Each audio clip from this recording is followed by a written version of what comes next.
राजीव नेत्रम रघुवंशनाथम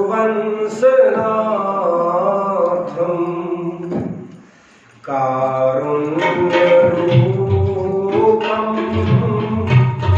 करुणाकरं तं श्रीरामचन्द्रं शरणं प्रपद्ये श्रीरामचन्द्रं शरणं प्रपद्ये मनोजवं ऋतुतुल्यवेगं जितेन्द्रियं बुद्धिमतां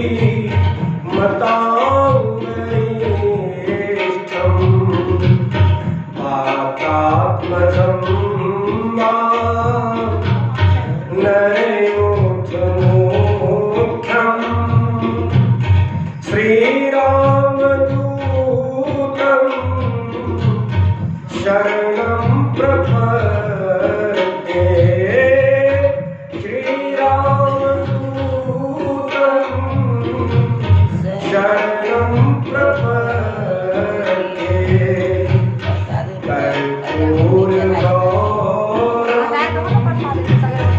करुणाकारं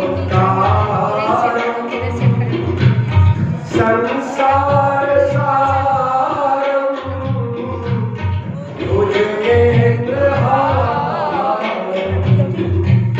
सदा वसन्तं हृदयारविन्दे भवं भवानी सहितं नमामि भवं भवानी सहितं नमामि। आइए हम लोग आज उस चरित्र को सुनने वाले हैं जिस चरित्र के बारे में जनक जी ने कहा कि भरत जी का चरित्र जो है भव बंधन से पार करने वाला चरित्र है। तो हम लोग उस चरित्र को प्रारंभ करें। प्रारंभ करने के पहले अपने अपने मुख को हम लोग पवित्र करें। बीच में नहीं आएगा। 2-4 बार भगवान के नाम को लेकर हरे राम राम राम हरे हरे हरे कृष्ण कृष्ण कृष्ण हरे हरे हरे राम राम राम हरे हरे हरे कृष्ण कृष्ण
कथा को प्रारंभ करने के पहले आइए हम लोग जयकारा पहले राम की कथा को करें।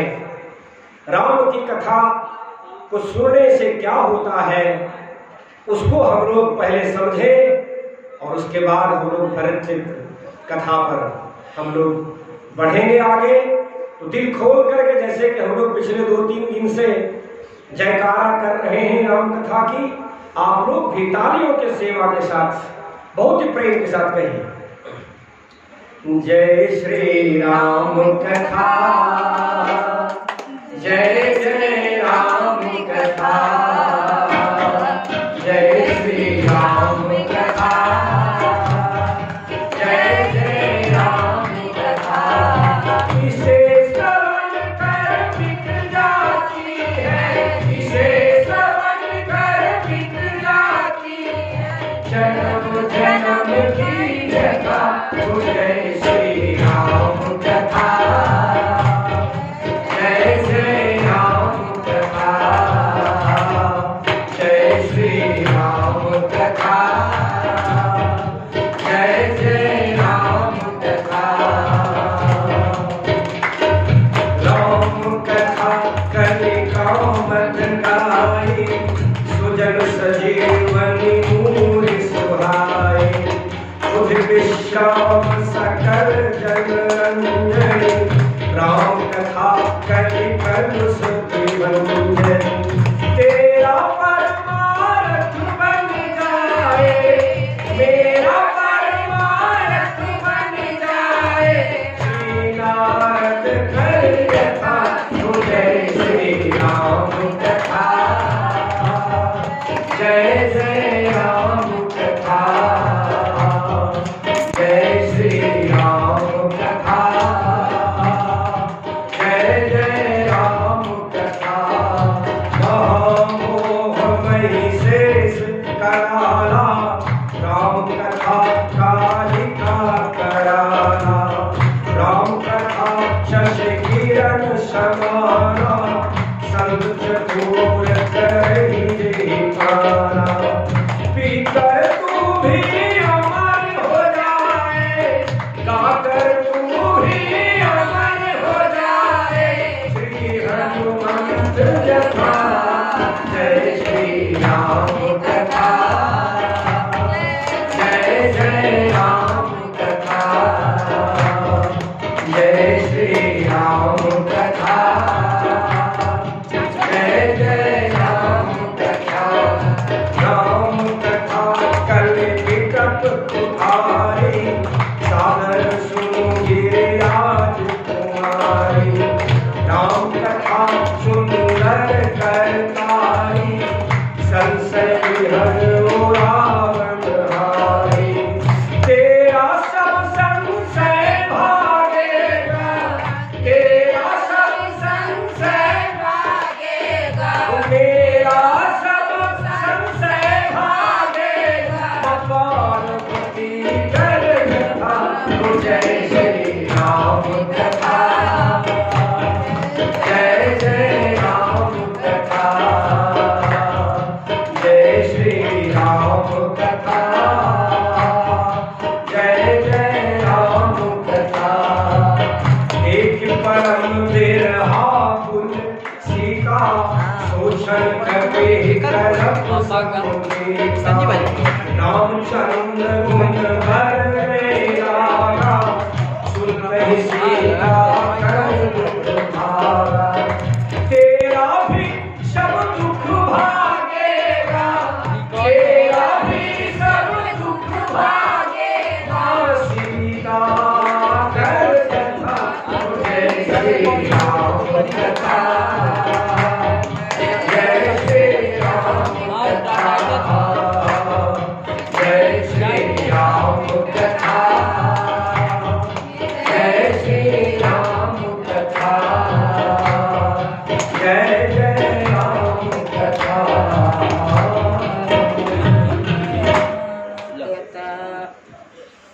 कल हम लोगों ने कथा के तीसरे दिन ये सुना कि भरत जी माता कैकेयी के पास आए और भरत जी को उदास देखकर माता कैकेयी ने भरत जी से अपने नैहर के कुशलता के बारे में पूछा।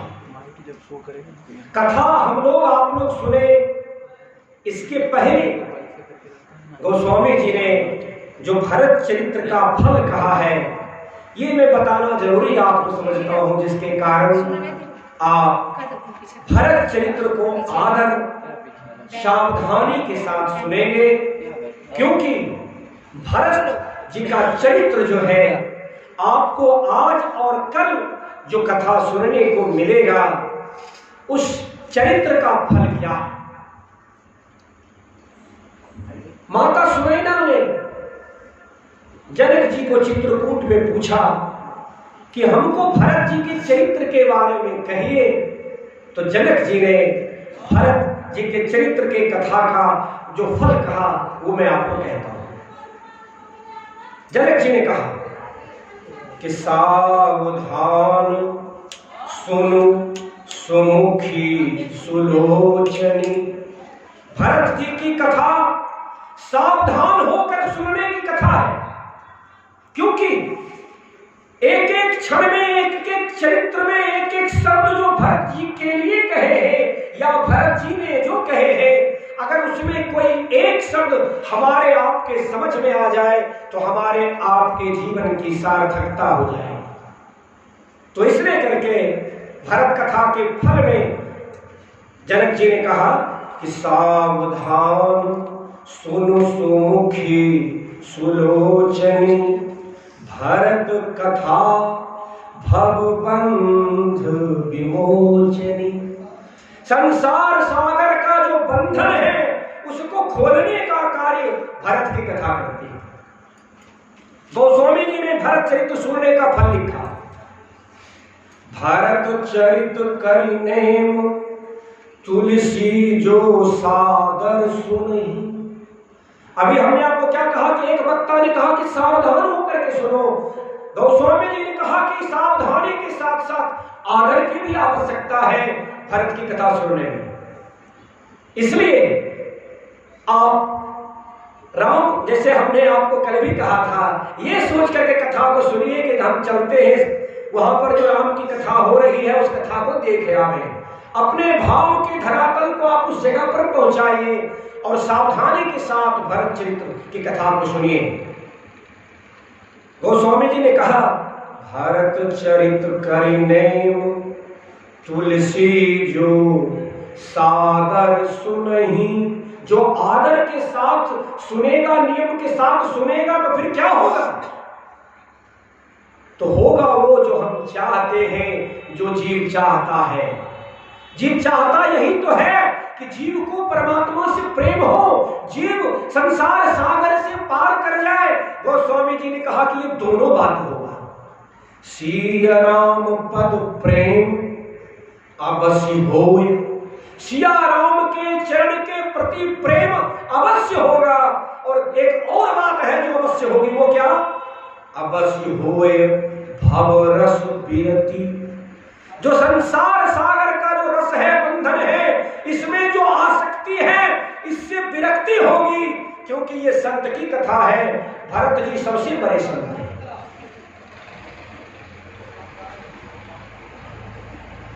गोस्वामी जी ने भरत चरित्र के बारे में कहा परम पुनीत भरत आचरण मधुर मंजु मुद मंगल करनु।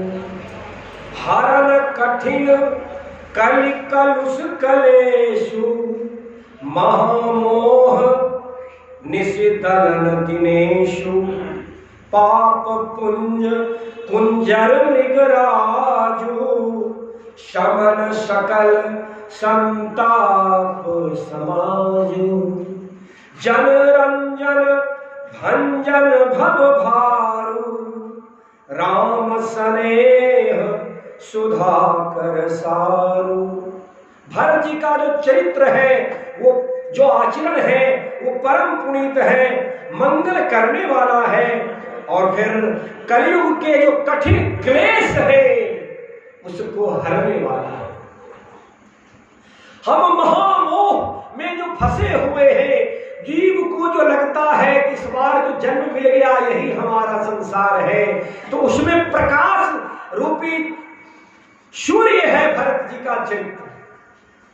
और फिर भरत जी के चरित्र का उपसंहार करते हुए गोस्वामी जी ने लिखा, मैं आपको प्रारंभ में ही ये सब इसलिए सुना रहा हूं कि आप भरत जी के चरित्र को आदर के साथ साथ सावधानी के साथ, ये सावधानी और आदर दोनों के साथ आप इस चरित्र को आज और कल सुनेंगे। और मेरा आप विश्वास रखिएगा, जब आपको मेरी अगली कथा में आप सुनेंगे तो आप अवश्य कहेंगे कि इतने दिन के अंतराल में भगवान के चरण के प्रति प्रेम आपका बढ़ा है।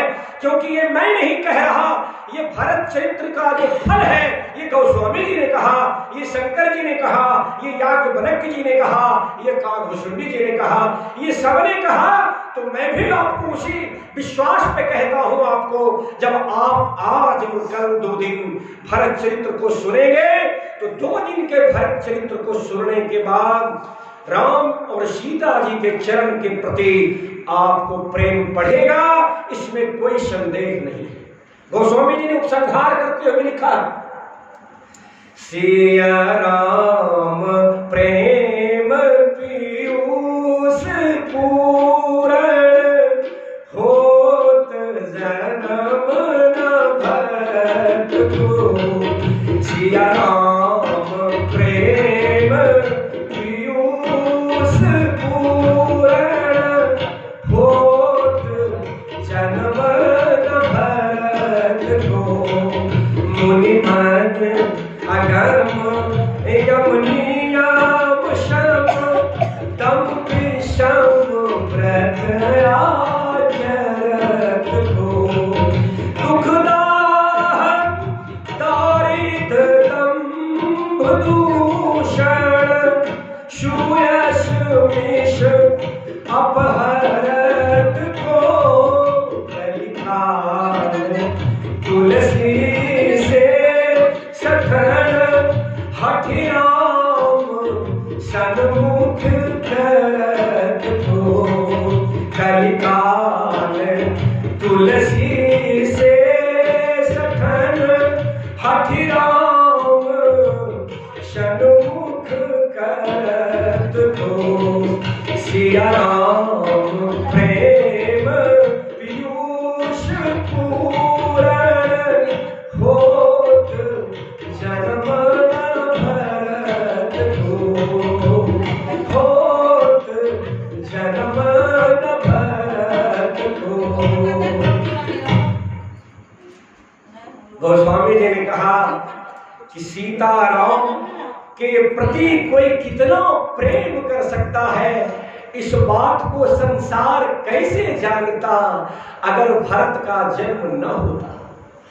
आज तक तो संसार ने ये देखा था कि जो मुनि हैं, महात्मा हैं, वो नियम से रहते हैं, वो व्रत करते हैं, लेकिन मुनियों और महात्माओं से भी कठिन व्रत को, कठिन त्याग को, कठिन तपस्या को कौन करता अगर भरत का जन्म न होता। और इसके बाद गोस्वामी जी ने एक बात और कह दी।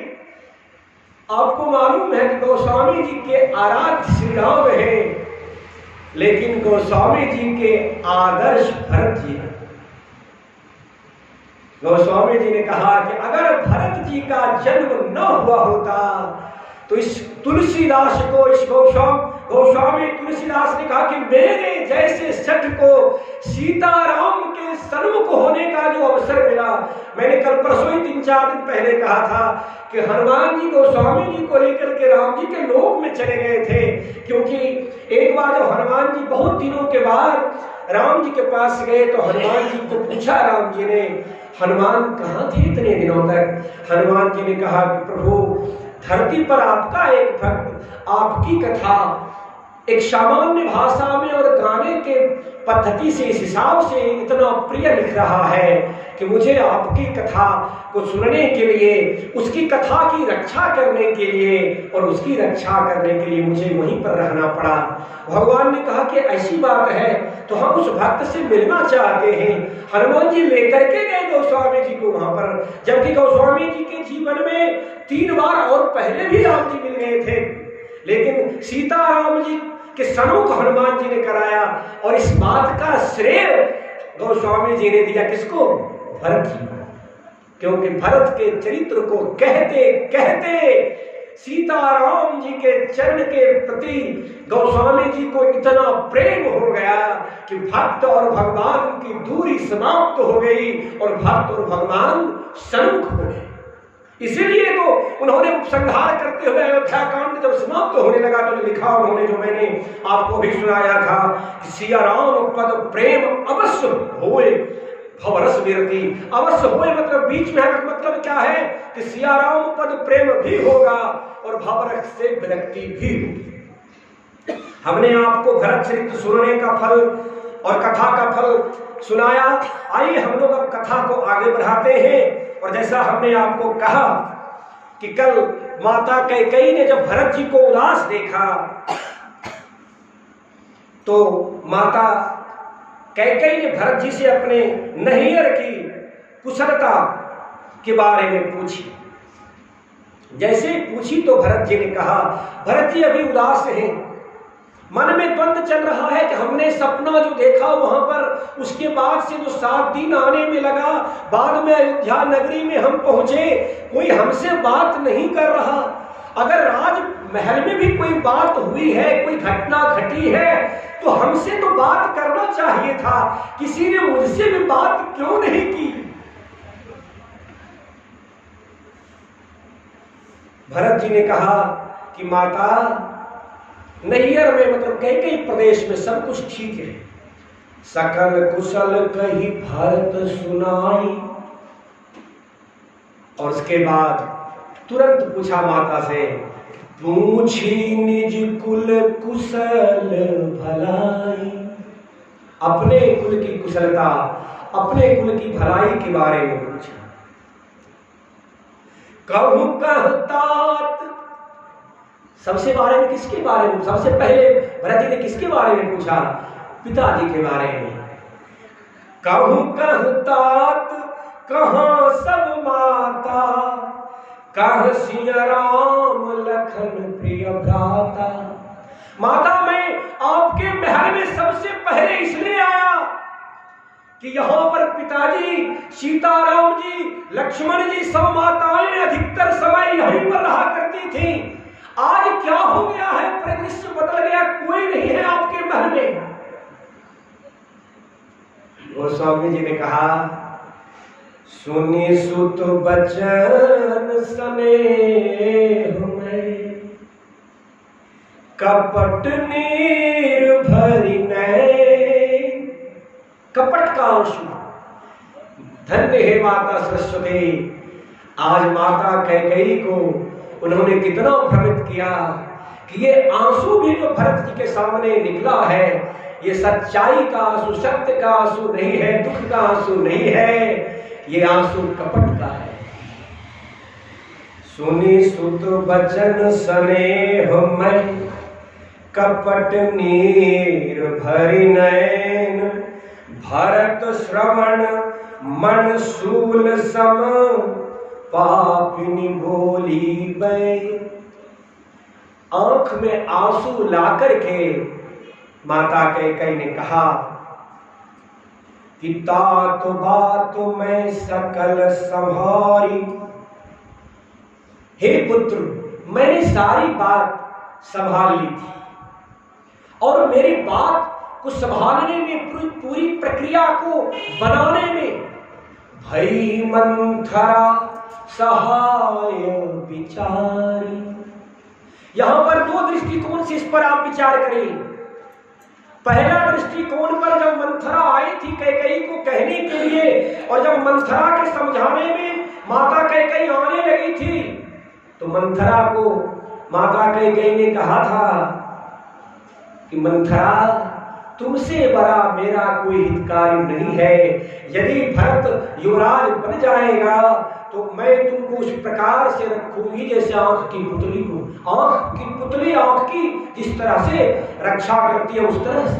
कितना वैल्यू दिया गया। लेकिन आज जब ऑलरेडी युवराज की बात हो गई है, राम वन चले गए हैं, महाराज नहीं रहे हैं, तो कैकेयी जी के मन में ये बात चल रही। अच्छा, यहाँ पर एक बात ध्यान हर समय रखिएगा कि ये सोच कैकेयी जी का वास्तविक सोच नहीं है, ये सोच सरस्वती के द्वारा जो मति भ्रमित किया गया है वो सोच चल रहा है। क्योंकि आपके मन में फिर ऐसा प्रसंग ना, मन में विचार ना आ जाए कि कैकेयी जी का सोच ही ऐसा था।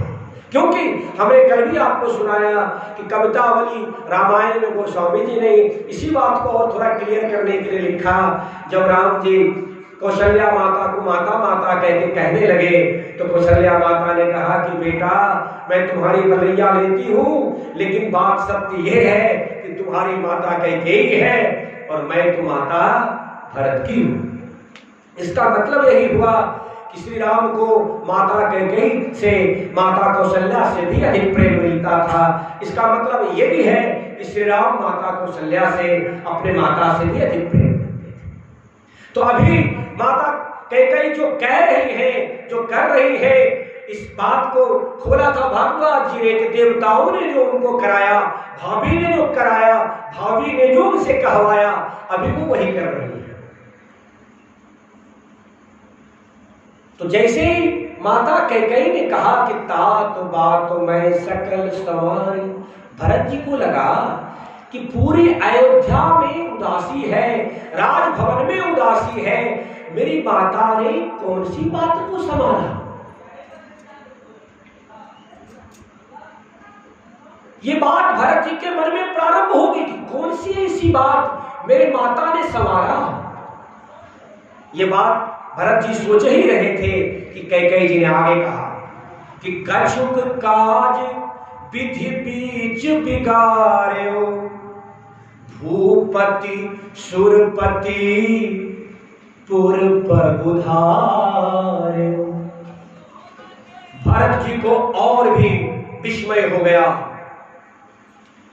कि मेरे पिता सुरपुर चले गए, स्वर्गवासी हो गए, और इस बात को मेरी माता कह रही है कि कुछ बात बिगड़ गया जो कि विधाता ने बिगाड़ा। तो इसका मतलब कुछ इससे भी बड़ी बात तो अयोध्या में नहीं होगी। क्योंकि अगर हमारे पिताजी का गुजरना, अगर अयोध्यापति का गुजरना कछुक बात है, छोटी बात है, एक बात है, तो इसका मतलब इससे और बड़ी बात क्या हो गई।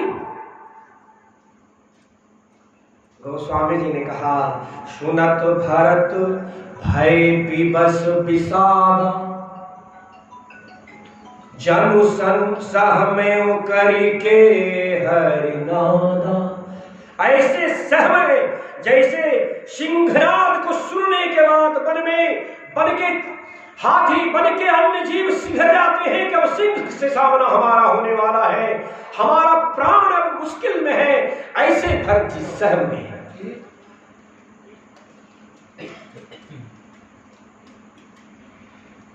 और अब भरत जी को दुख हुआ। भरत जी ने कहा, रोने लगे, तात तात हातात पुकारी, परे भूमि तल व्याकुल भारी, चलत न देखूं पाया तो ही, तात न राम ही सौंपे मोही। हे पिताजी, मैं कितना बड़ा भागा था कि आप इस लोक को छोड़ करके चले गए। आपने हमारा हाथ हमारे बड़े भाई राम के हाथ में नहीं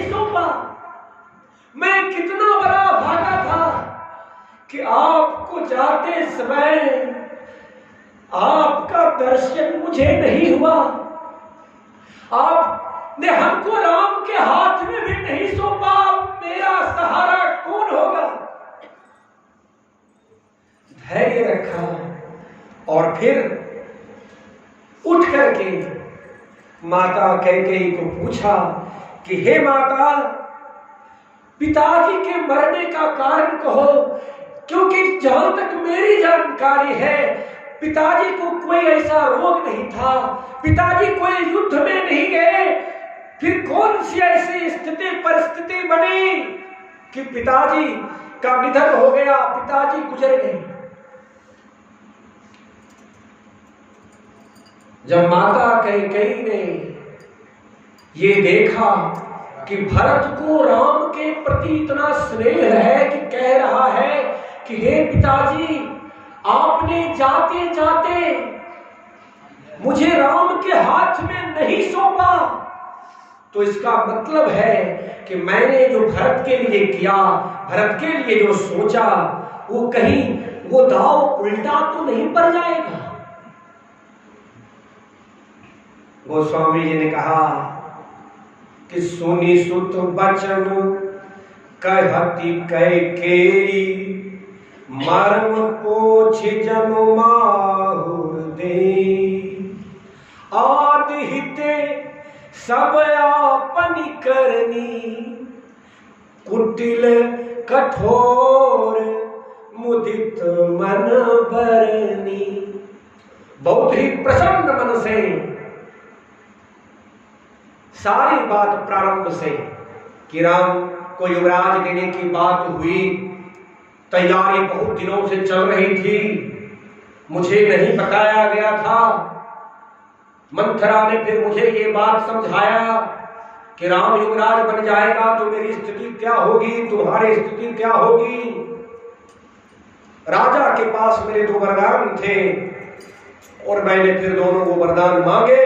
एक वरदान में मैंने तुम्हारे लिए राज और दूसरे वरदान में हमने राम के लिए वनवास मांगा।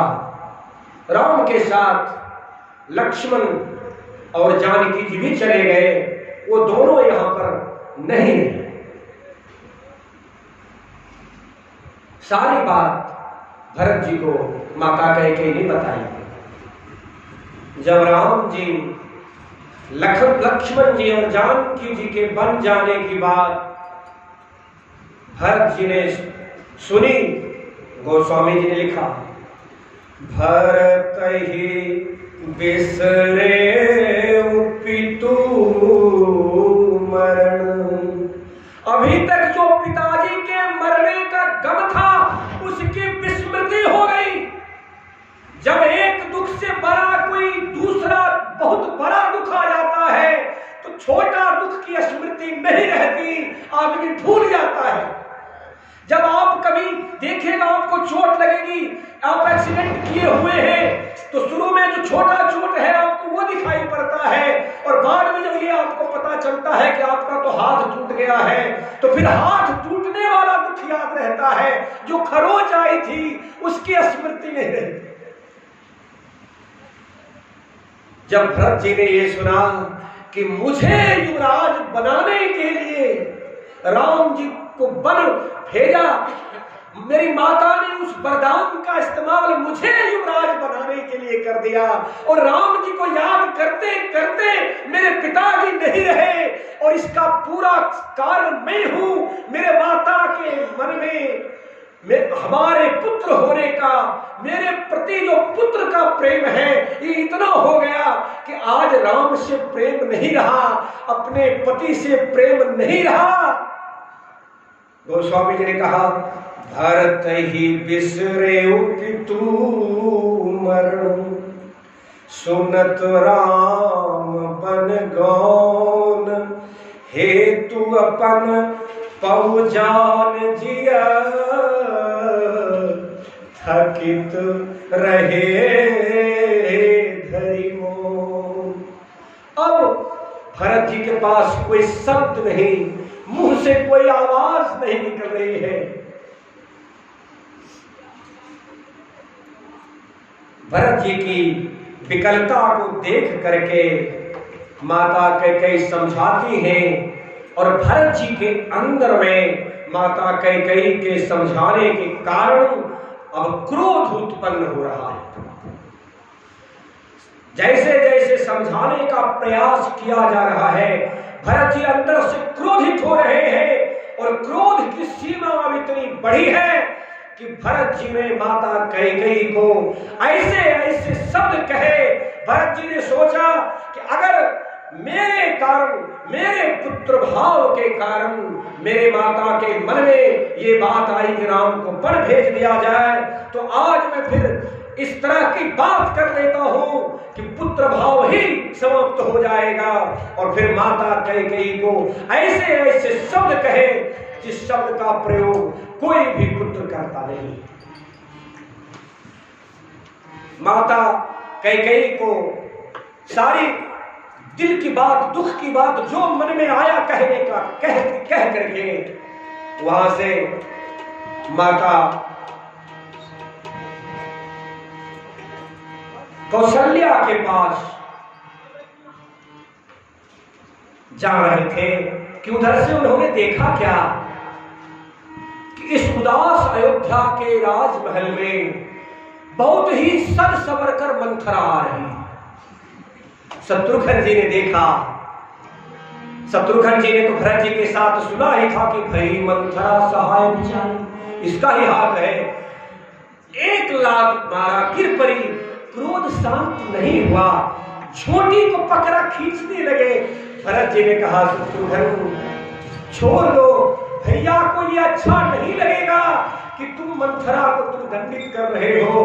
अरे भाई तुम क्या सोचते हो, मेरे मन में तो ये आता है, अध्यात्म रामायण में ये बात लिखा हुआ है कि भरत जी ने कहा कि शत्रुघ्न मेरे मन में तो ये है कि मैं अपनी माता कैकेयी की हत्या कर दूं, लेकिन भैया राम इसके लिए हमें क्षमा नहीं करेंगे, इसीलिए मैंने इस बात को मन से त्याग दिया और तुम भी मंथरा को छोड़ दो। माता कौशल्या के पास पहुंचे। आइए हम लोग इसी परिदृश्य पर एक भजन हमारे संजीव जी से सुनते हैं।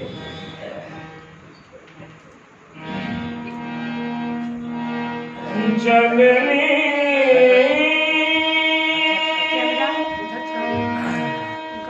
जननी जननी जननी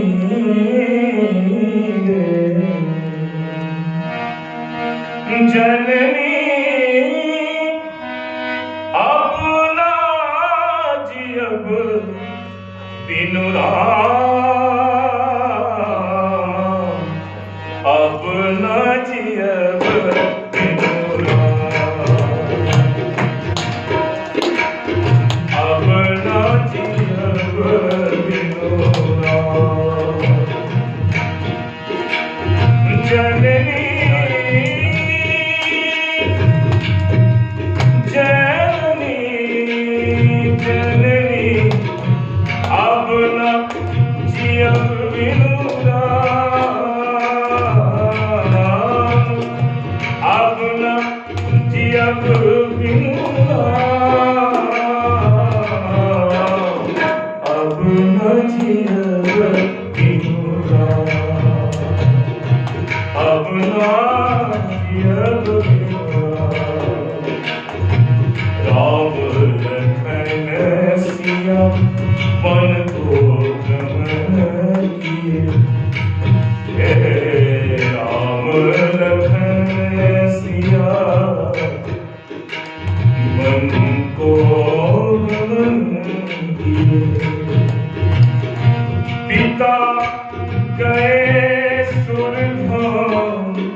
माता कैकेयी को कह रहे हैं, पिता गए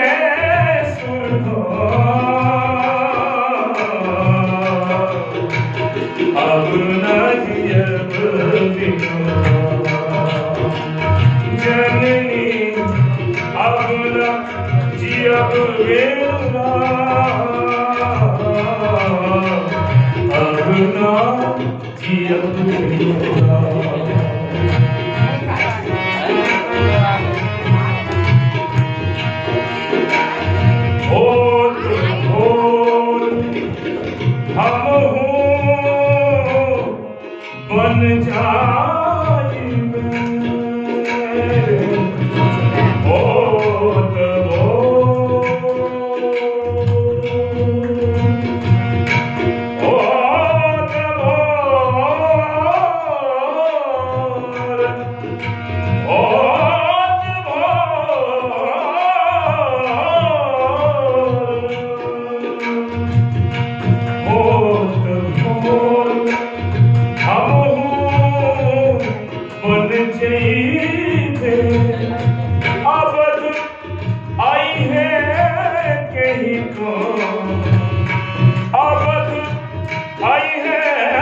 ना जियब बिनु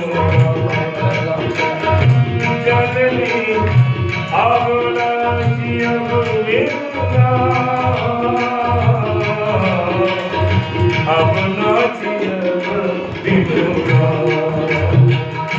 अब ना जियब बिनु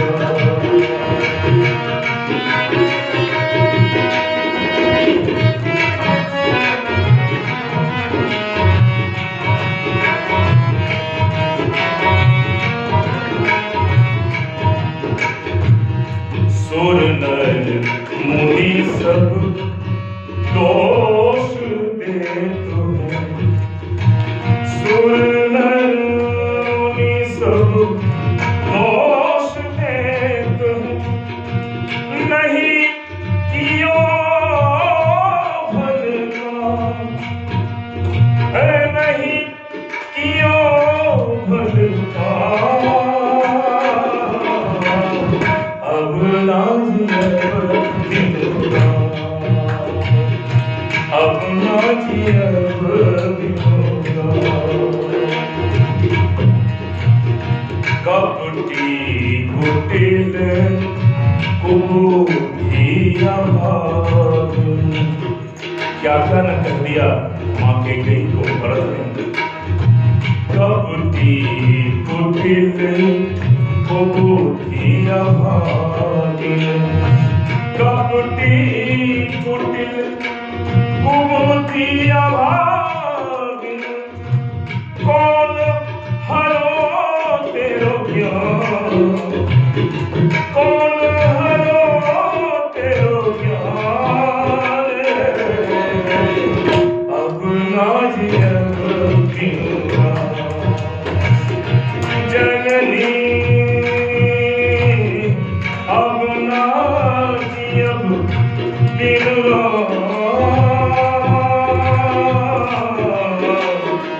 अब ना जियब बिनु अब ना जियब बिनु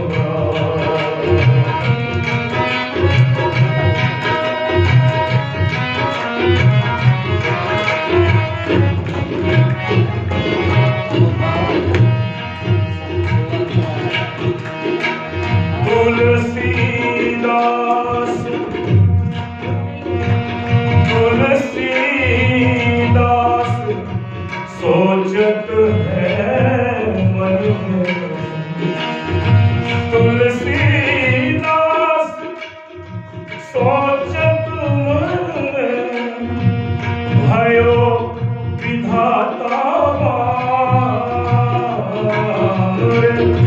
भयो विधाता अब ना जियब बिनु अब ना जियब बिनु जननी अब ना जियब बिनु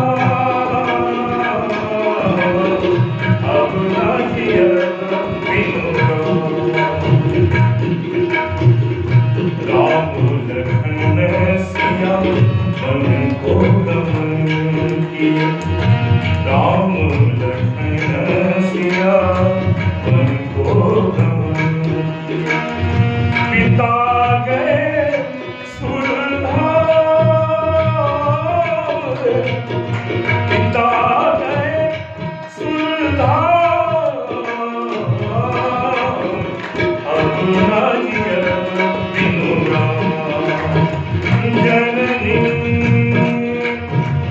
अब ना जियब बिनु अब ना जियब बिनु अब ना जियब बिनु अब ना जियब बिनु अब ना जियब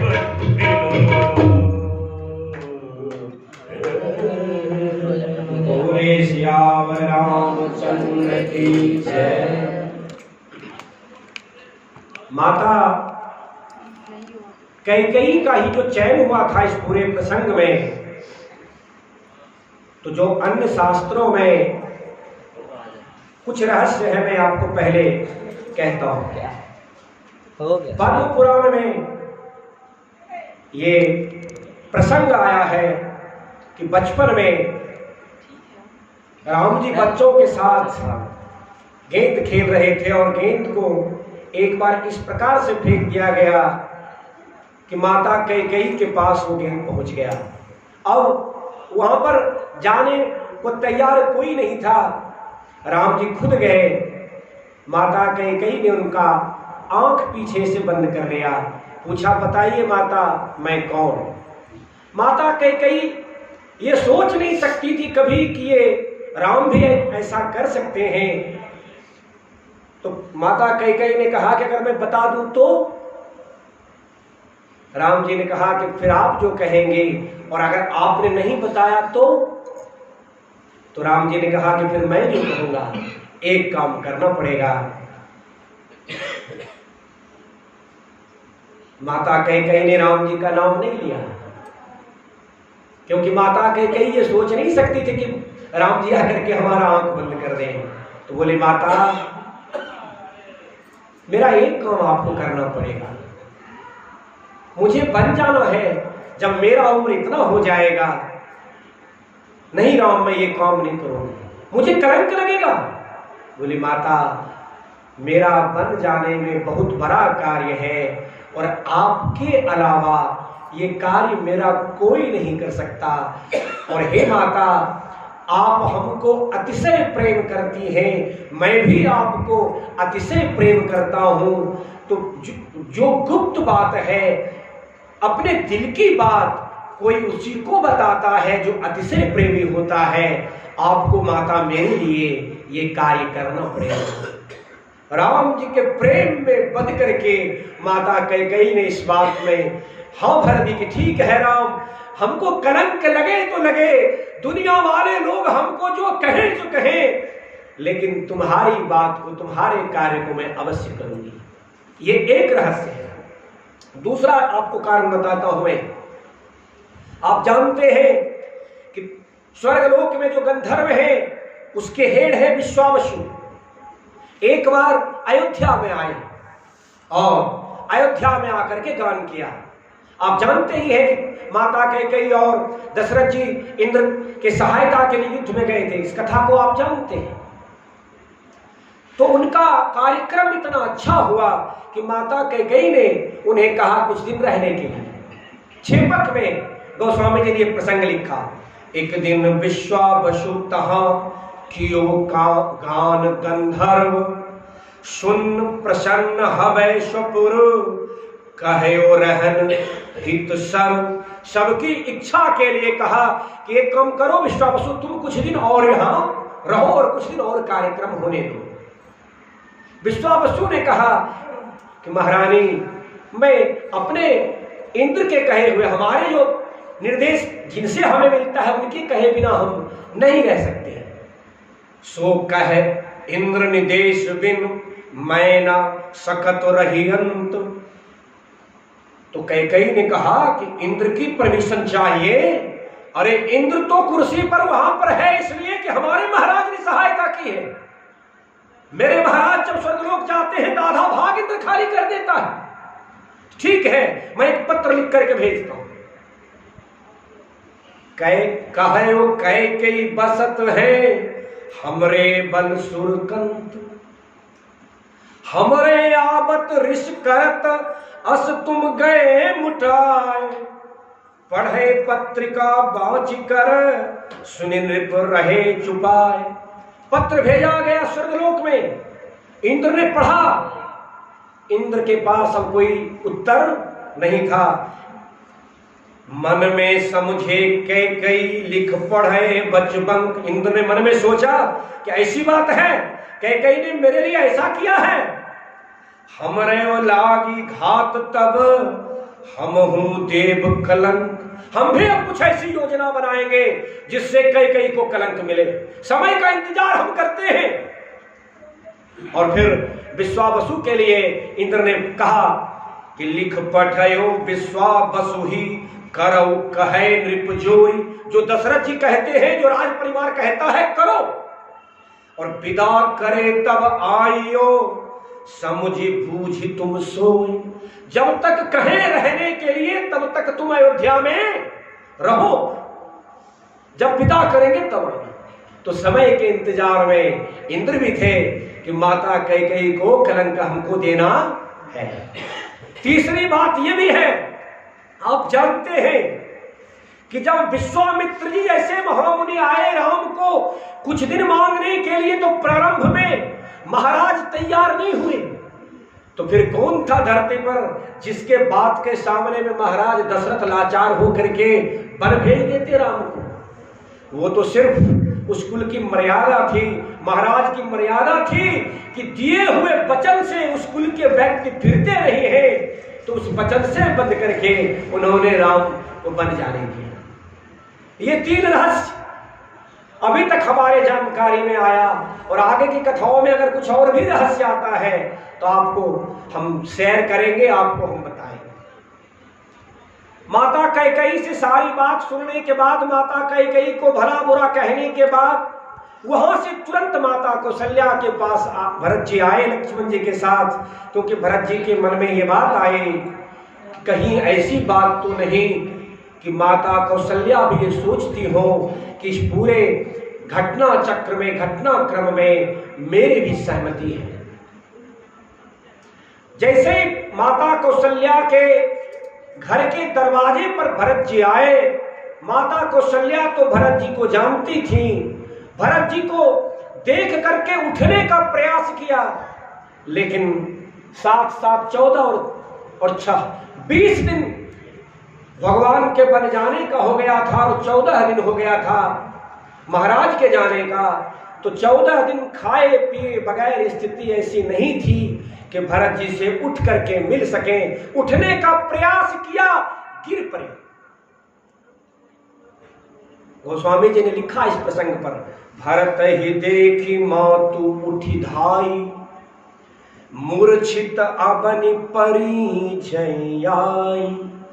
मूर्छित हो गए, उठने का प्रयास किया, दौड़ करके भरत से मिले। जब भरत जी ने माता कौशल्या की इस स्थिति को देखा तो गोस्वामी जी ने शब्द दिया कि देखत भरत विकल भय भारी, परे चरण तन दशा विसारी।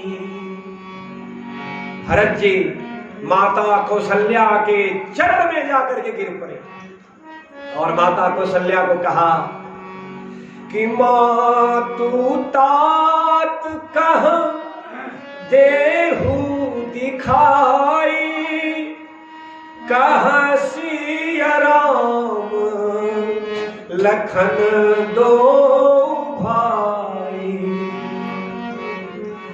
कैकेयी कत जन्मी जग माझा, जो जन्मती भई काहे न माझा। हे माता, हमारे पिताजी कहाँ हैं? श्री राम कहाँ है? लक्ष्मण कहाँ है? माँ जानकी कहाँ है? अरे मेरी माता का जन्म क्यों हुआ? और अगर उसका जन्म हुआ तो फिर उसके पुत्र के रूप में मैंने जन्म क्यों लिया? वो बाँझ क्यों नहीं हो गई?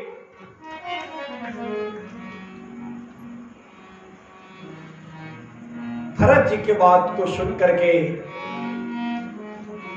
प्रयास किया, माता कौशल्या ने अपने आप को संभाला, क्योंकि माता कौशल्या ये जानती है कि भरत राम से इतना प्रेम करता है, अगर हमने इस समय उसको नहीं संभाला तो भरत जीवित नहीं रह सकेगा। गोस्वामी जी ने कहा, मातु भरत के वचन मृदु, सुनी पुनि उठी संभारे, लिए उठाए लगाए और लोचन मोचतिवा। माता कौशल्या ने संभाला अपने आप को और हृदय से भरत जी को लगा लिया। धन्य है भरत जी, जिनके बारे में माता कौशल्या को ये पूर्ण विश्वास है कि इस घटना चक्र में भरत का कोई हाथ नहीं है। व्यक्ति का चरित्र ऐसा होना चाहिए कि आपके बारे में जब विपरीत परिस्थिति आए, कुछ गलत कहा जाए, तो लोगों को विश्वास न हो कि आपने ऐसा कार्य किया हो। भरत चरित्र से पहला सीख जो हमको आपको मिलता है वो यही है। नहीं तो बताइए, जिसके पुत्र को वन दिया गया हो, जिसके कारण दिया गया हो, और वो व्यक्ति उसके सामने में खड़ा हो, लेकिन उसकी माता ये कह रही है कि भरत, मैं जानती हूं कि तुम राम से कितना प्रेम करते हो। अरे भरत, तुम तो राम को प्रेम अपने प्राण से भी अधिक करते हो, मैं जानती हूं। जब माता कौशल्या ने ये बात भरत जी को कही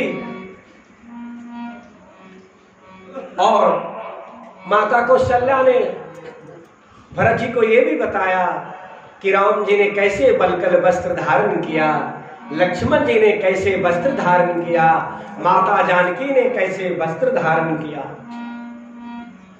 ये सारी बात बताए। कौशल्या के वचन सुनी भरत सहित रनिवास, व्याकुल बिलपत राजगृह मानव शोक निवास। कौशल्या माता की इन सारी बातों को सुन करके जो वहां का राजभवन है, सारे लोग अब दुख से व्याकुल हो गए। भरत और शत्रुघ्न दोनों व्याकुल हुए। माता कौशल्या ने दोनों को हृदय से लगाया। गोस्वामी जी ने लिखा, बिलपहि बिकल भरत दो भाई, कौशल्या लिए हृदय लगाई। हृदय से लगाया। उसके बाद भरत जी को भी थोड़ा सा धैर्य आया। भरत जी को और समझाया माता कौशल्या ने। गोस्वामी जी ने कहा, भांति अनेक भरत समझाए, कही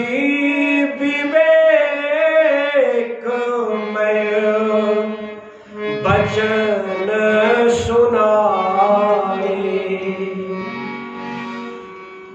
बहुत प्रकार से माता कौशल्या ने भरत को समझाया कि भरत, तुम इसमें अपना हेतु मत जानो, तुम्हारी माता का भी हेतु इसमें नहीं है, ये विधाता की करनी है। भरत, तुम इसे अपने ऊपर और अपने माता के ऊपर दोष दे करके अपने मन को दुखी ना करो। जब ये बात माता कौशल्या ने कही तो भरत जी को थोड़ा सा संतोष हुआ और अब भरत जी ने थोड़ा सा कहना प्रारंभ किया कि हे माता, मैं सत्य छल विहीन वाणी आपको कहता हूं कि अगर राम जी को वन भेजने में या राजगद्दी के लिए मेरी सहमति हो, तो जो पाप माता पिता को किसी पुत्र के द्वारा हत्या करने पर होता है, जो पाप किसी गाय की हत्या करने पर होता है, जो पाप ब्राह्मणों को जलाने से होता है, जो पाप स्त्री के वध करने पर होता है, जो पाप बालक के वध करने पर होता है, जो पाप किसी मित्र को बुला करके जहर देने पर होता है, जो पाप किसी राजा को जहर देने पर होता है, जो पाप ब्रह्म हत्या में होता है, जो पाप मदिरापान करने से होता है, जो पाप झूठ बोलने से होता है, ये सारे पाप मुझे लगे। जो पाप देवताओं को त्यागने से, शिव को त्यागने से, विष्णु के चरण को त्यागने से होता है, अगर मेरी मत इस कार्य में है तो ये मुझे लगे। जो पाप वेद बेचने वाले को लगता है, कन्या बेचने वाले को लगता है, चुगलखोर को जो पाप लगता है, अगर हे माता मेरी सहमति इसमें है तो वो पाप भी मुझको लगे। जो पाप वेद के निंदा करने वाले को लगता है, जो पाप व्यभिचारी पुरुष को लगता है, जो पाप पराया धन को लेने वाले को लगता है, जो पाप साधुओं के संग प्रेम नहीं करने पर लगता है, जो पाप परमार्थ से विमुख होने पर लगता है, जो पाप मनुष्य शरीर पाकर हरि भजन नहीं करने पर लगता है, वो पाप भी मुझे लगे अगर मेरी सहमति हो इस पूरे घटनाक्रम में। तो वेद मार्ग को छोड़ करके जो उल्टे मार्ग पर चलते हो, वेश से जो लोगों को ठगते हो, अगर मेरी सहमति है माता तो वो पाप भी मुझे लगे। और गोस्वामी जी ने छंद लिखा, मन वचन कर्म कृपाए तण कर दास मैं सुनु मातुरी। मन वचन कर्म कृपाए तण कर दास मैं सुनु मातुरी। भसत राम सुजान जानत प्रीतियो छल चातुरी। हस कहत लोचन बहत जल तर पुलक नख लेखत मही कियलाय लिए बहोरी जननी जानी प्रभु पगरति सही। कियलाय लिए बहोरी जननी जानी प्रभु पगरति सही। जानी प्रभु पगरति सही। हे माता, राम जी हृदय की बात को जानते हैं, वे काट प्रीति को जानते हैं, वो चतुराई को जानते हैं। अगर मेरा इस पूरे घटनाक्रम में है तो फिर राम जी भी मुझे इसका दंड दें। जब इतनी बात भरत जी ने कही तो अब माता कौशल्या को रहा नहीं गया और कहना पड़ा। हालांकि पहले ही उन्होंने कहा, लेकिन अब माता कौशल्या ने कहा कि भरत, चंद्रमा से ये हो सकता है कि विष टपकने लगे, ये हो सकता है कि बर्फ से आग निकलने लगे, ये हो सकता है कि जल में रहने वाले प्राणी पृथ्वी पर आकर के जीवित रह जाएं, ये हो सकता है कि किसी को ज्ञान हो जाए तो भी वो मोह में रहे। लेकिन तुम रघुनाथ के प्रतिकूल हो गए, ऐसा हो नहीं सकता। ऐसा अगर पूरे संसार में कोई कहेगा कि तुम राम के प्रतिकूल हो गए हो तो फिर उसको सपने में भी सुख और सुंदर गति नहीं मिलेगी। और फिर एक बार फिर से माता कौशल्या ने भरत जी को हृदय से लगाया। वशिष्ठ जी आए, वामदेव जी आए, भरत जी को समझाया, कहा तात हृदय धीरज धरहु करहु जो अवसर आए। उठे भरत गुरु बचन सुनी करण कहे सब सा। हे भरत, तुम्हारे पिता तुम्हारी प्रतीक्षा में हैं। बेटा, अब अपने पुत्र होने का जो पहला कार्य अब है वो करो। और गोस्वामी जी ने लिखा कि अपने पिता के लिए जो कार्य किए, ऐसा कार्य आज तक किसी पुत्र ने नहीं किया। गोस्वामी जी ने लिखा, पितु हित भरत किन्ह जस करनी, सुमुख लाख जाए नहीं बरनी। वर्णन लाख मुख से नहीं किया जा सकता जो दशरथ जी के लिए भरत जी ने किया। जो श्राद्ध कर्म किए गए, इतने दान दिए गए, इतने कार्य किए गए, इतने वेद मंत्र पढ़े गए, इतने शास्त्र की व्याख्या हुई कि लाख मुख से गोस्वामी जी ने कहा इसका वर्णन नहीं हो सकता। कुछ समय और बीता और अब सभा बुलाई गई, क्योंकि बहुत दिनों से अयोध्या के सिंहासन पर कोई विराजमान नहीं था। किसी भी राजधानी के लिए राजा के बिना सिंहासन खाली बहुत दिनों तक रहे, ये उचित नहीं था। तो सभा बुलाई गई और इस बार सभा में वशिष्ठ जी ने दिन को बहुत ही शोध करके निकाला। देखिए दो अंतर है। राम जी के युवराज बनने के प्रसंग में मन में दशरथ जी के बात आई, वो उन्होंने जाके अपनी इच्छा व्यक्त की तो वशिष्ठ जी ने उस पर सहमति दी। लेकिन इस बार क्या हुआ, गौर कीजिएगा गोस्वामी जी ने क्या शब्द दिए। सुदिन शोध मुनिवर तब आए, सकल महाजन सचिव बोला। अच्छे दिन को निकाल करके कि भाई इस बार बात गड़बड़ न हो जाए। बैठे राजसभा सब जाई, सारे लोग राजसभा में गए। भरत जी को बुलाया गया और भरत जी को बुला करके वशिष्ठ जी ने अपने नजदीक बैठाया। अभी तक अयोध्या में अभी तक भी कुछ लोग हैं, अभी तक तो भरत जी को प्रमाण पत्र सिर्फ माता कौशल्या का मिला है, लेकिन बाहरी चरित्र, बाहरी व्यवहार, कैसे व्यक्ति का व्यवहार लोगों के दिल पर राज करता है, अगर ये सीखना है तो आप भरत चरित्र से सीख सकते हैं। जिस अयोध्या में भरत जी के बारे में तरह तरह की चर्चाएं थी, अभी आप आज के प्रसंग में सुनेंगे कि अयोध्या वासी ने भरत जी के बारे में फिर से क्या कहना प्रारंभ कर दिया। अपने नजदीक बिठा करके वशिष्ठ जी ने कहा, गोस्वामी जी ने कहा कि प्रथम कथा सब मुनिवर बरनी।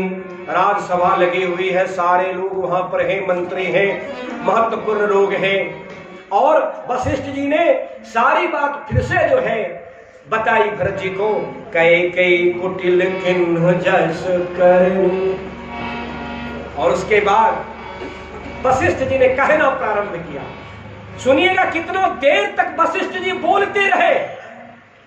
और क्यों बोल रहे थे? इसीलिए ना कि भरत युवराज का पद में राज्यसभा क्यों बुलाया गया था कि भरत जी स्वीकार करें, यही बात थी या और कोई बात थी? सिर्फ इसी बात के लिए वशिष्ठ जी ने कहना प्रारंभ किया। भूप धर्म व्रत सत्य सराहा, जेहि तनु परिहरि प्रेम निवाह। राजा दशरथ जी के धर्म के बारे में, सत्य के बारे में, किस तरह से उन्होंने एक राजा के रूप में अपना कार्य किया, किस तरह से राम के प्रेम में उन्होंने शरीर त्यागा, कहना प्रारंभ किया भरत जी को। और कहते कहते जब राम जी की याद वशिष्ठ जी को आई, तो अभी तक वशिष्ठ जी समझा रहे थे भरत को। भरत को यह कहना चाहते थे कि भरत तुम अयोध्या का राजपद लो। गोस्वामी जी ने लिखा कि जब वशिष्ठ जी को राम जी की याद आ गई, तो गोस्वामी जी ने कहा, कहत राम गुणशील शुभाऊ, सजल नयन पुलके समझाते समझाते राम के स्वभाव को स्मरण करके रोने लगे। दोनों आंखों में वशिष्ठ जी को आंसू आ गया। वशिष्ठ जी जो कि ब्रह्म ज्ञानी हैं, वशिष्ठ जी जिनके बारे में रामचरितमानस में कहा कि ये संसार वशिष्ठ जी के हाथों में वैसे है जैसे कि आंवला के समान है, बेर के समान ये संसार वशिष्ठ जी के हाथों में है, वाल्मीकि जी के हाथों में ये संसार वैसे है। मतलब कहने का मतलब कि संसार के तत्व को इनसे छिपा हुआ नहीं है। लेकिन राम तो वो तत्व है, राम तो वो है किसने राम से प्रेम कर लिया। राम का स्मरण तो उन आंख में आंसू ला ही देता है। राम का प्रेम अगर आपके आंख में आंसू न ला सका तो आप समझिए कि आपके शरीर में जो हृदय है वो हृदय नहीं है, वो पत्थर का टुकड़ा है, क्योंकि इतना प्रेम जग नहीं रहा कि अंदर से आंसू निकले राम के स्मरण में। उसके बाद लक्ष्मण जी का, सीता जी का वर्णन वशिष्ठ जी ने किया और फिर समझाया, कहा कि भरत जो घटनाक्रम हुई है, जो बात हुई है, इसमें दोषी तुम नहीं हो, इसमें तुम्हारी माता दोषी नहीं है। क्यों? इसलिए कि सुनो भरत भावी प्रबल, बिलखि कहेउ मुनिनाथ, हानि लाभ जीवन मरण, यश अपयश विधि हाथ। भरत, कुछ चीज है, 6 चीजें संसार में भरत ऐसी है जो जीव के हाथ में नहीं है। हानि लाभ ये जीव के हाथ में नहीं है। आदमी व्यवसाय करता है लेकिन लाभ ही होगा इसकी कोई गारंटी नहीं है। आप अच्छे कर्म करने का प्रयास करेंगे और आपको उसमें यश ही मिलेगा, इसकी कोई गारंटी नहीं। जीवन और मरण कोई गारंटी उसकी नहीं। रो करके बिलख करके कहा भरत जी को। और इसलिए हे भरत, किसी को दोष नहीं दो, किसी पर व्यर्थ रोष न करो। वशिष्ठ जी बोलते जा रहे हैं लेकिन भरत जी ने अभी तक कोई बात नहीं की। वशिष्ठ जी को लगा कि लगता है और समझाना पड़ेगा। अब राजा की बात को, अभी तक धर्म उपदेश की बात को भरत जी को कह रहे थे, अब कहा। देखिए, शब्द का प्रयोग से आप समझने का प्रयास करिए कि वशिष्ठ जी क्या कहना चाहते हैं। तात विचार करहु मन माही, सोच योग दशरथ नृप नाहि। सोचिए विप्र जो वेद विहीना, तज निज धर्म विषय लवलीना। सोचिए नृपति जो नीति न जाना। ऐसे करके बहुत सारी लोगों के बारे में बताया जिनके बारे में सोच होना चाहिए, लेकिन भरत तुम्हारे पिताजी महाराज दशरथ सोचने के लायक नहीं थे। कहते कहते और कहते चले गए। भरत जी अभी तक कुछ बोले नहीं। फिर कहा वशिष्ठ जी ने, भरत तुम्हारे पिताजी तो वैसे थे कि भयउ न आहहि न अब हो निहारा। भूप भरत जस पिता तुम्हारा, विधि हरिहर सुरपति दिसिना था। बर नहीं सब दशरथ गुण गाथा। तुम्हारे पिता ऐसे थे जिनके महिमा को विष्णु महेश इंद्र दिग्पाल सब उनके गुणों का वर्णन करते हैं। प्रजा को बढ़ाने में जैसे ब्रह्मा पालन करते हैं, हरि पालन करते हैं, ब्रह्मा सृष्टि करते हैं, शत्रु संहार में हर, राजभोग में इंद्र, चहुओर जैसे प्रजा पालन में दिक्पाल, वैसे महाराज के गुण का वर्णन हो रहा है। और तुम्हारे पिता जो राजा जो हैं, सब प्रकार भूपति बर भागी, बड़े भाग्यशाली थे तुम्हारे पिता। बादि विषाय करे हिलागी, यह सुनि समुझि सोच परिहर हो, सिर धरि राज रजाय सुकर हो। ये राजा की आज्ञा थी कि तुम राज करो। भरत जी ने अभी भी कुछ नहीं कहा, तो आगे वशिष्ठ जी ने और कहा कि राय राजपद तुम कह दिन्हा। वशिष्ठ जी को लगा कि हम इतना कहते जा रहे हैं, भरत कुछ बोलता क्यों नहीं। तो फिर अब भरत को यह बताना पड़ेगा कि भरत, तुम इस अयोध्या के युवराज एक नागरिक भी हो, और नागरिक का यह कर्तव्य है कि जो आदेश, जो इच्छा राजा ने कहा है, राजा का इच्छा जो था वो आदेश है नागरिक के लिए, तुमको मानना चाहिए। इमोशनल ब्लैकमेल वर्ड सुने ना। अब वशिष्ठ जी को जब ज्ञान की बात से बात बनाने में समझ में नहीं आई, तो अब उन्होंने एक इमोशनल कार्ड खेला। क्या कि जब ये बात कहने पर भी कि राय राजपद तुम कह दिन्हा, भरत जी ने अभी भी चुप्पी साधे रखी, तो अब वशिष्ठ जी ने एक इमोशनल कार्ड खेला। क्या कि पिता वचन फुर चाहिए किन्हा। एक पुत्र का काम है भरत कि पिता के वचन को सत्य प्रमाणित करे। अभी कह रहे थे राजा की बात, राजा की बात कहने पर भी भरत जी ने कोई जवाब, तो फिर अब राजा से पिता पर आ गए। इसी को इमोशनल ब्लैकमेल कहते हैं। अपनी सारी बुद्धि लगाए जा रहे हैं, भरत जी की सहमति नहीं हो रही। उसके बाद और वशिष्ठ जी ने आगे कहा कि भरत, तुम्हारे पिताजी कैसे थे और उनके वचन को क्यों मानना चाहिए?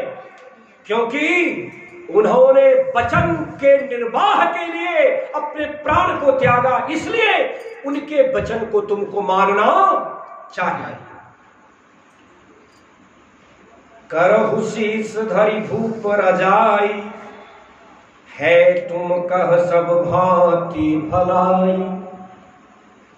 अब वशिष्ठ जी ने जब ये भी नहीं, वशिष्ठ जी के इतना कहने पर भी जब भरत जी ने कुछ नहीं कहा, तो वशिष्ठ जी को ये लगा, भरत जी को ये लगा कि कहीं भरत ये तो नहीं समझ रहा है कि पिताजी ने जिसमें अपनी मूक सहमति दी, मूक सहमति ही दी थी, तो महाराज ने कहा था क्या बन जाने के लिए, पिताजी ने जिस कार्य में मूक सहमति दी थी, या इसको थोड़ा इस तरह से समझिए कि जो षड्यंत्र के द्वारा कार्य बनाए गए और हमारे पिताजी की सहमति जिसमें ली गई वो ठीक नहीं है, वो अनुचित है। तो फिर अब इतिहास से वशिष्ठ जी ने कुछ ऐसे उदाहरण चुने जिसमें पिता के द्वारा पुत्र को अनुचित आज्ञा दी गई, लेकिन पुत्र ने उस अनुचित आज्ञा को माना। पहला उदाहरण दिया कि परशुराम पितु आज्ञा राखी, मारी मातु लोक सब साखी। भरत, पूरा संसार जानता है कि परशुराम ने अपने पिता के कहने पर अपने माता को मार दिया था।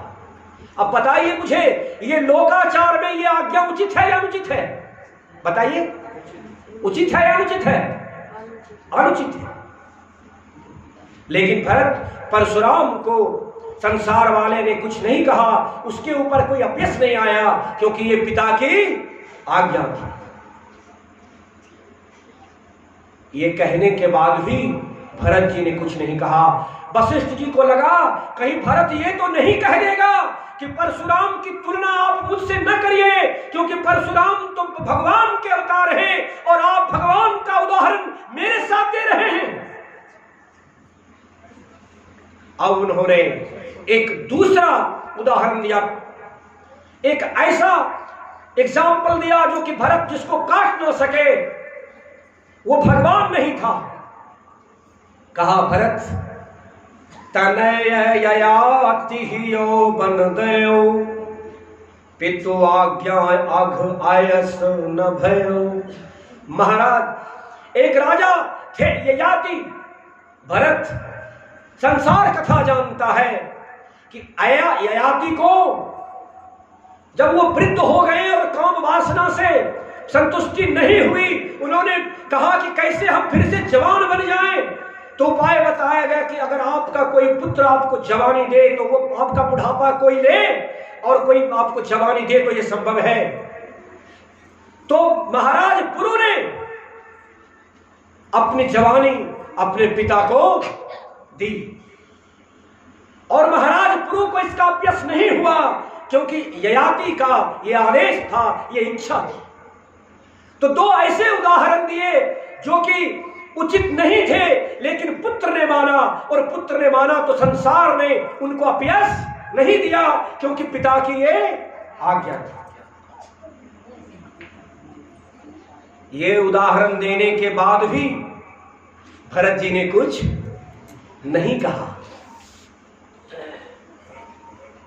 अब वशिष्ठ जी को लगा कि मैंने पिताजी के बारे में कह भी दिया, मैंने राजा के बारे में कह भी दिया, मैंने उदाहरण दिए उचित अनुचित, भरत कुछ बोल नहीं रहा है। तो अब आखिरी कार्ड जो है उन्होंने खेला। वशिष्ठ जी ने कहा कि भरत अनुचित उचित विचार तजी जे पालहि पितु बैन ते भाजन सुख सुयस के बसहि अमर पति। भरत उचित और अनुचित को विचार करके जो पिता के बात को मानता है वो अंत में स्वर्ग पाता है। इसलिए तुम्हें अबसी नरेश बचन फुर करहु पालहु प्रजा शोक परिहरहु सुरपुर नृप पाई परितोषु तुम कह सुकृत सुयस नहीं दोषु वेद विदित सम्मत सब ही का जेहि पितु दे सो पावहि टीका। भरत सिद्धांत ये कहता है, वेद ये कहता है कि पिता जिसको राज दे राज उसी को मिलता है। पिता ने तुमको राज दिया, लेकिन वशिष्ठ जी के मन में ये बात भी चल रही है कि भरत तो पढ़ाया हुआ मेरा ही है। भरत जी ने कहां पर लिया बताइए, भरत जी बताइए, भरत जी को शिक्षा कहां मिली? वशिष्ठ जी। तो वशिष्ठ जी के मन में ये चल रहा है कि कहीं भरत हमको ये ना कह दे कि गुरुदेव आप ये बात तो कह रहे हैं कि जो पिता जिसको टीका देते हैं उसे टीका मिलना चाहिए, तो पिताजी ने तो आपके पास ही जाकर के टीका देने की बात कही थी। आप बताइए मुझको देने की बात कही थी या राम को? किसको कही थी? वशिष्ठ जी के मन में यह प्रश्न भी चल रहा है।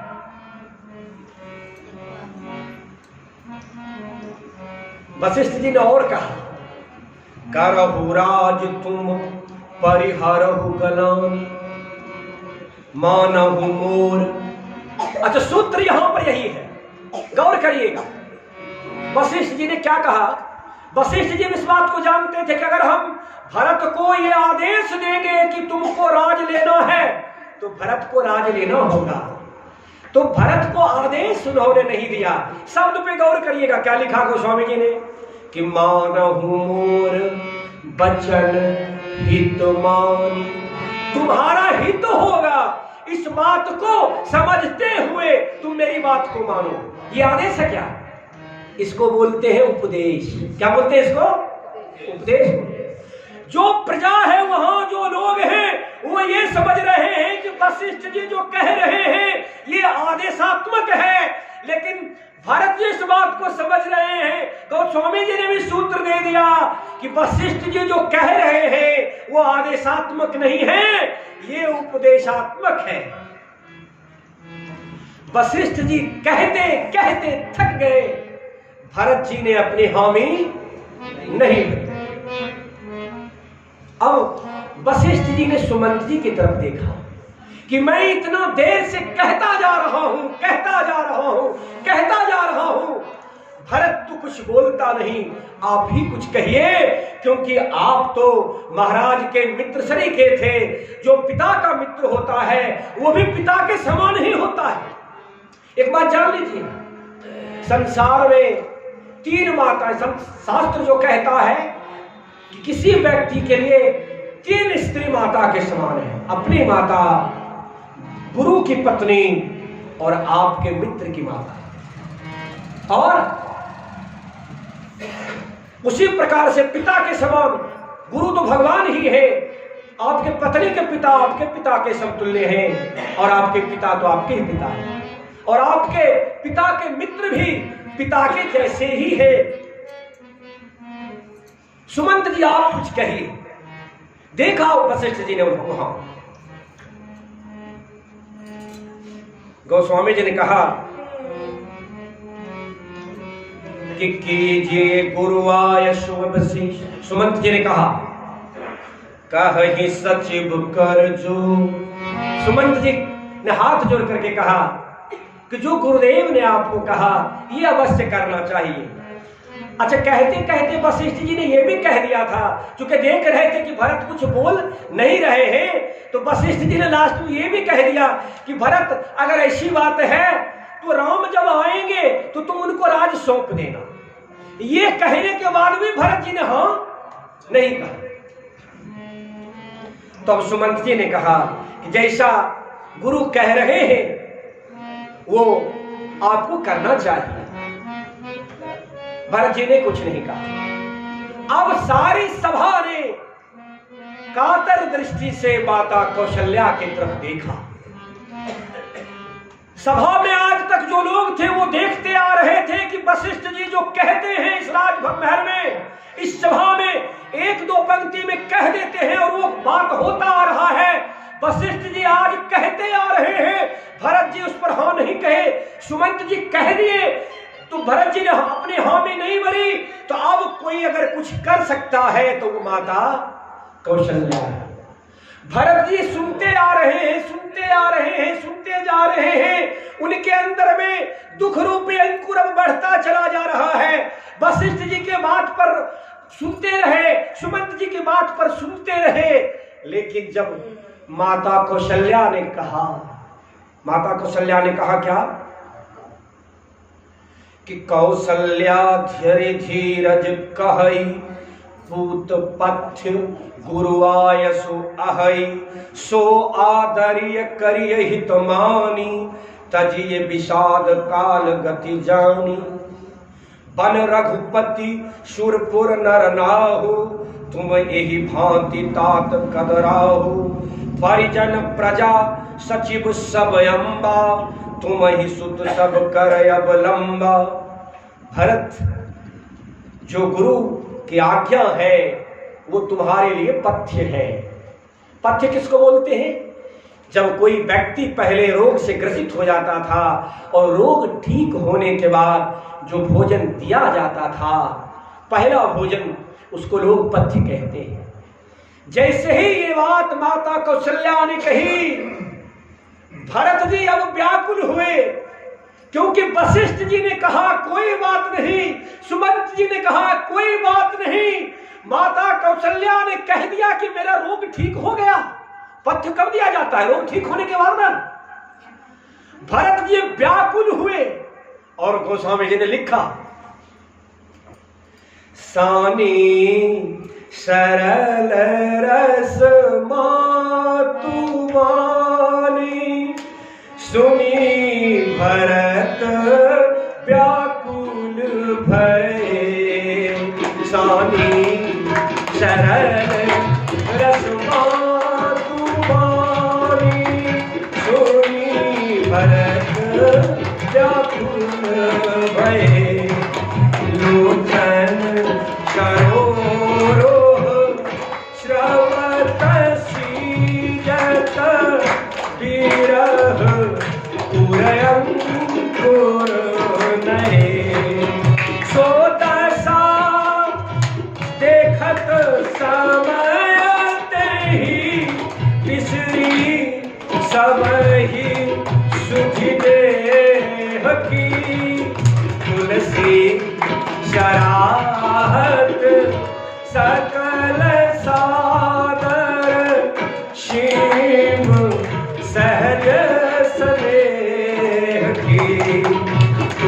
की शरारत सकल सादर शीम सहज स्नेह की सानी शरण रसमा तुम्हारी सुनी भरत व्याकुल भये लोचन सरोरो क्रमत सीजत विरह पुरंकुर नये विरह पुरंकुर नये।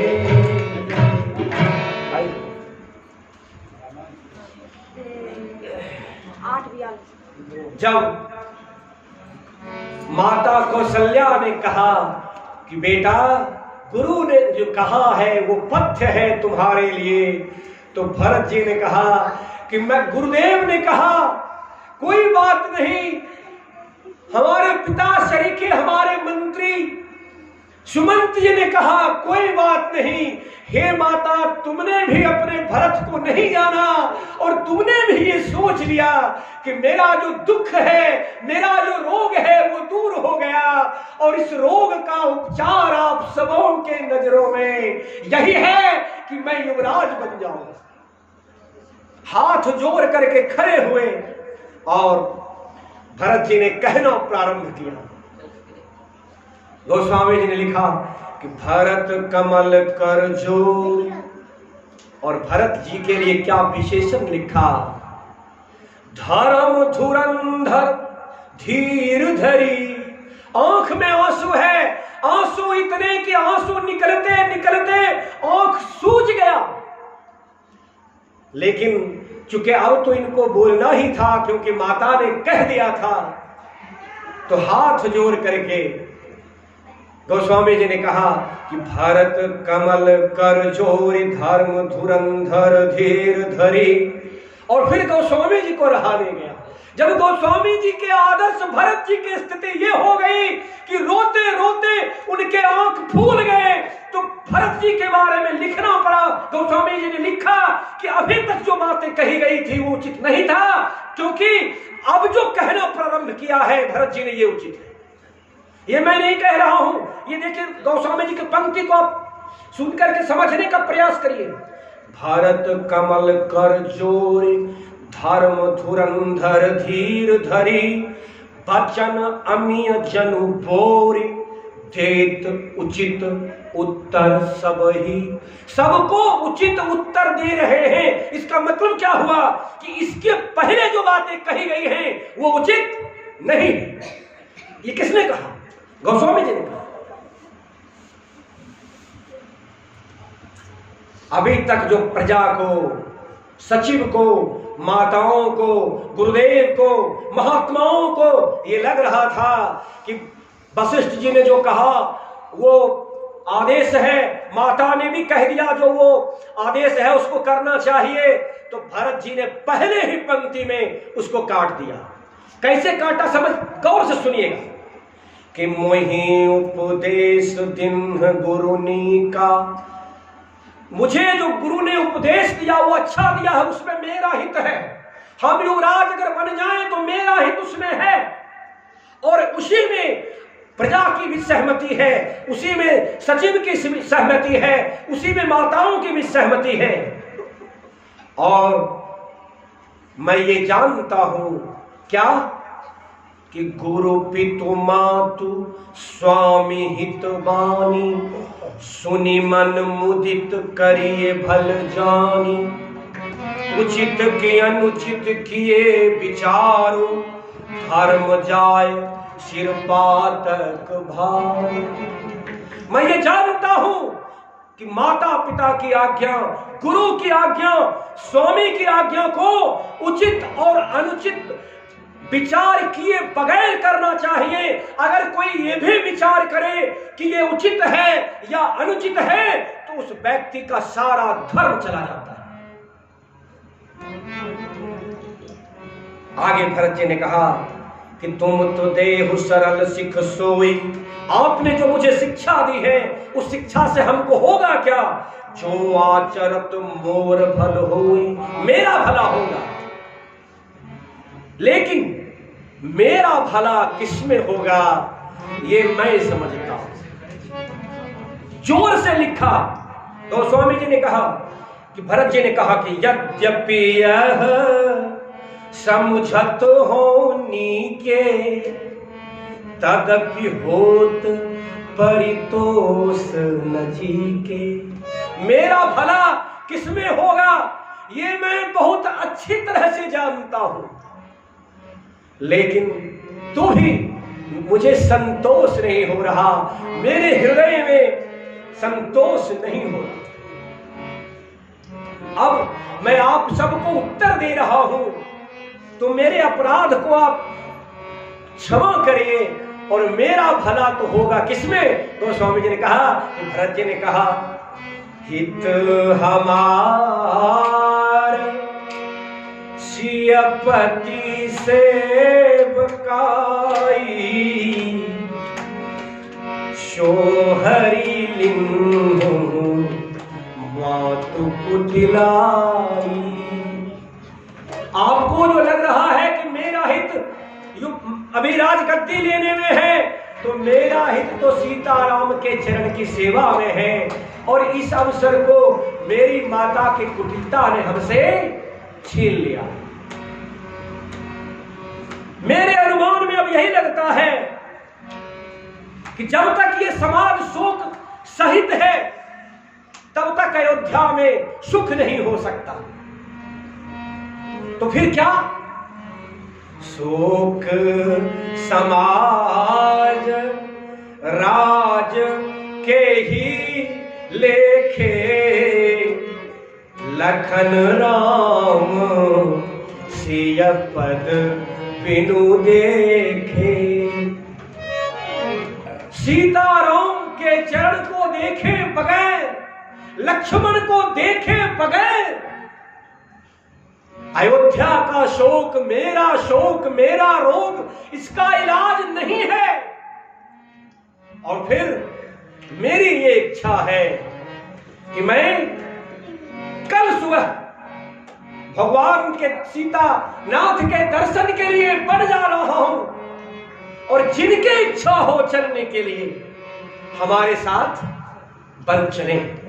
कल सुबह हम बन चलेंगे। इसी प्रसंग पर कुछ दिन पहले मैंने एक भजन लिखा था, मैं देखता हूं अगर इस डायरी में है तो भगवान को ये सुनाया जाए, उसके बाद संजीव जी के भजन को भी हम लोग सुनेंगे।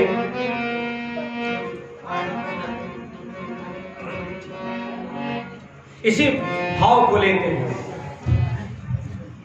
मुझे इश्क है तो पे वाला धुन है, मुझे इश्क अवध का नाम चाहिए,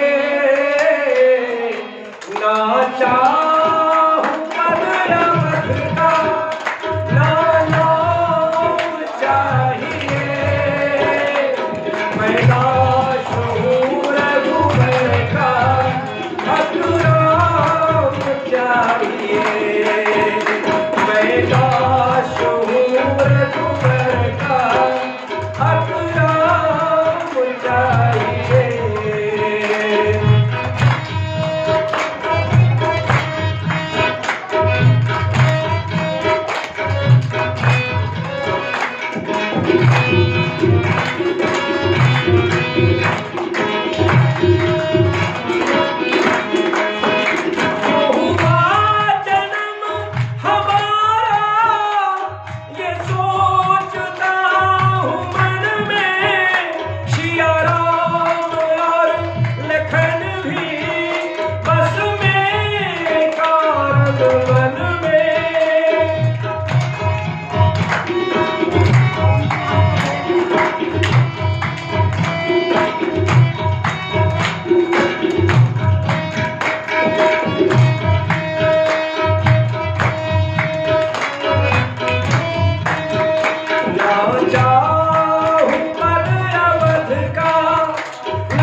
रसदाएगी रसातल मेरा पाप इतना भारी।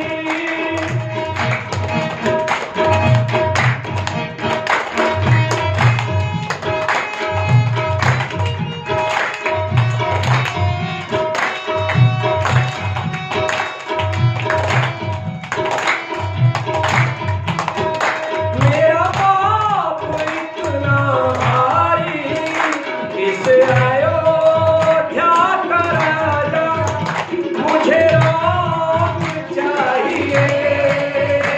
इस अयोध्या का राजा मुझे राम चाहिए। मैं दास हूँ रघुवर का, अब राम चाहिए।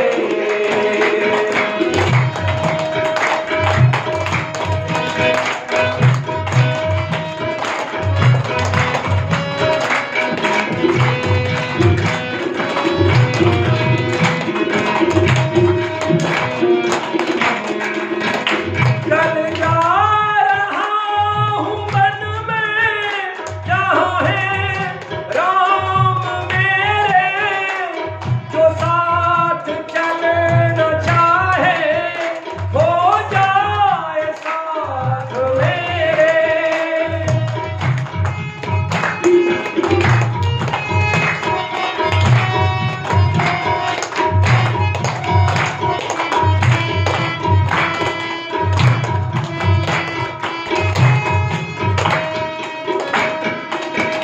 एक आग जल रही है, आराम चाहिए।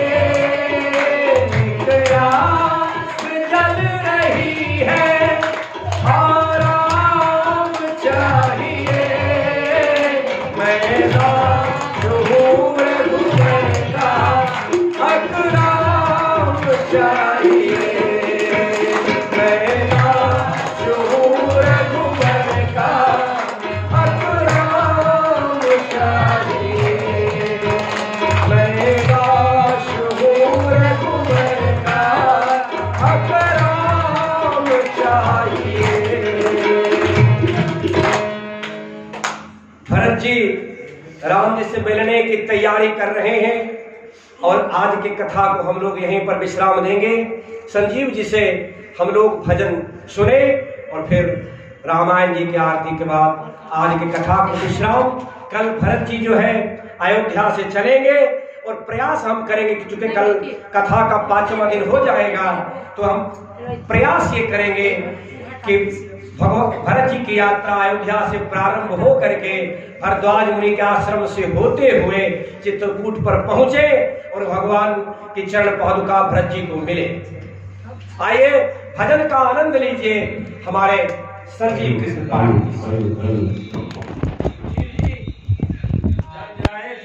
अपनी राम के नाम। अच्छा ले लिया अलग कर दिया फ्रेश पीछे कर लो बैठ हाँ। बैठ वो तो पूरा कर लिया दूसरा फ्रेश हो जाएगा। ये तो जल्दी बात नहीं कर कर दो जल्दी बात है मेरे पास।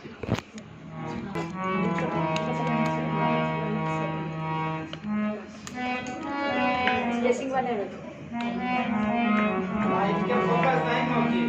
चलो रे मन क्या इसको आज अयोध्या चलो रे मन आज अयोध्या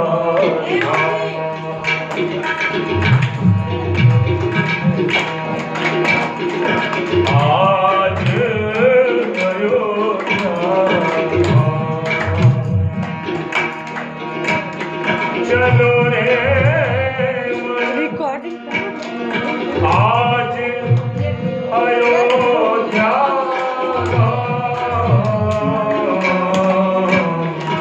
आज अयोध्या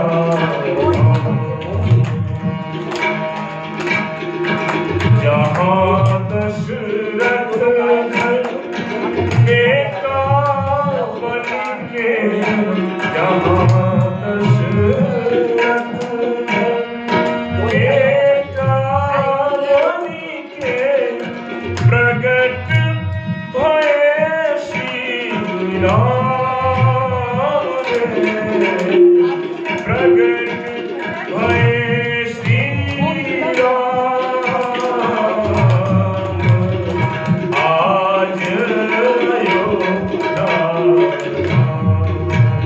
चलो रे आज अयोध्या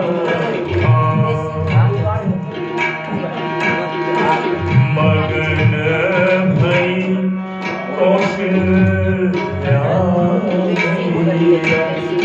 मगन भई कौशल्या पायो पुत्र राम रघुरैया सहज सलोनो श्याम सहज सलोनो श्याम आज अयोध्या चलो रे मन आज अयोध्या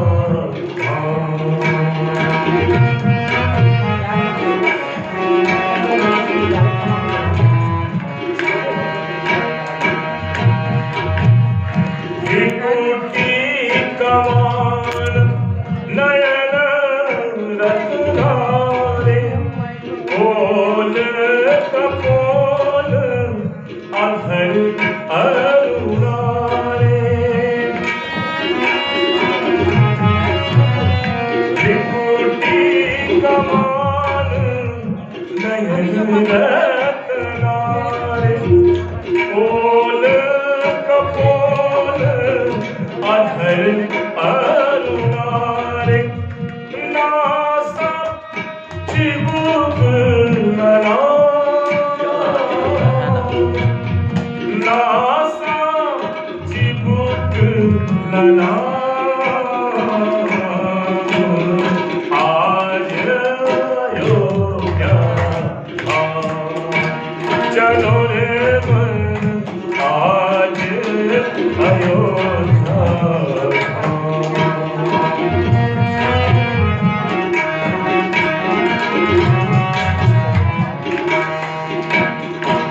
कर कोमल भरत मन को कर कोमल भरत मन को चरण कमल शरणागत जन को चरण कमल शरणागत जन को देत परम विश्राम देत परम विश्राम आज अयोध्या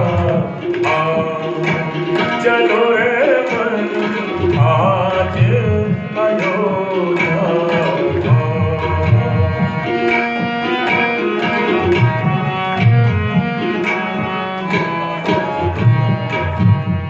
जय जयकार होत ऋषि दस जय जयकार होत ऋषि दस महीधर मात करत आदेश महीधर मात करत आदेश अपने प्रभु को प्रणाम मन अपने प्रभु को प्रणाम आज अयोध्या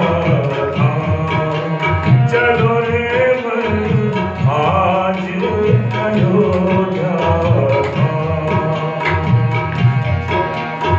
जहाँ दशरथ घर बेटा बनी के जहाँ दशरथ घर बेटा बनी के प्रगट भये श्री राम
फिर से दूसरा हाँ हाँ कर उसको रोको ना ऊपर ओ वाला। इसको रोके